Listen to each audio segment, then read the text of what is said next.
Hello hi all. ఈరోజు నేను Jubilee హిల్స్లో ఉన్న కృష్ణా జ్యువెల్స్ పర్ల్స్ అండ్ జమ్స్కి ముక్కు పుడక తీసుకోవడానికి వెళ్ళాము. అదే అండి నత్. యాక్చువల్గా one of our cousin marriage ఉంది. దాంట్లో మేమందరం కలిసి ముక్కు పుడక పెట్టుకోవాలని చెప్పి డిసైడ్ చేశారనమాట. సో నాకెందుకో నా పర్సనల్ ఫీలింగ్ నాకు ముక్కు పుడక సెట్ అవ్వదు అని చెప్పి ఇప్పటికీ ఎన్నిసార్లు అయినా నేను చూసాను కానీ బట్ ఎప్పుడు డేర్ చేయలేదు తీసుకోవడానికి. సో ఈసారి ఆడ్ వన్ అవుట్ లాగా ఉండకూడదు, అట్లీస్ట్ ట్రై చేద్దాము, ఏదైనా నచ్చితే తీసుకుందామని చెప్పి వెళ్ళాను. ఇక్కడ కలెక్షన్ చాలా బాగా అనిపించింది నాకు. మీకు ఎవరికైనా నచ్చితే ఈ డిజైన్స్లో ఏవైనా పాజ్ చేసి చూడొచ్చు, అది ఎన్ని గ్రామ్స్ ఉంది, నెట్ వెయిట్ ఎంత, గ్రాస్ వెయిట్ ఎంత మీకు క్లియర్గా కనిపిస్తుంది. సో ఈ రెడ్ బీడ్స్ ఉన్న ముక్కు పుడక మాత్రం ఇది 2 grams ఉండింది. అండ్ ఈ బుల్లాకి అయితే చాలా బాగా అనిపించింది నాకు చూడగానే.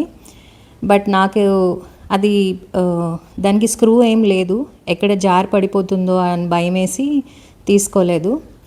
ఈ ముక్కు పుడక మా హస్బెండ్కి చాలా బాగా అనిపించింది. అక్కడ షాప్లో ట్రై చేస్తే అసలు డైమండ్ పెట్టుకున్నానా అన్నట్టు చాలా గ్లిటర్ అవుతూ ఉండింది. అండ్ ఇది కూడా బాగా నచ్చింది. సో ఫైనల్గా నేను తీసుకున్న ముక్కు పుడక ఇదే. నా ఫేస్కి సెట్ అయిందంటారా లేదా కమెంట్ చేసి చెప్పండి ఎలా ఉందో.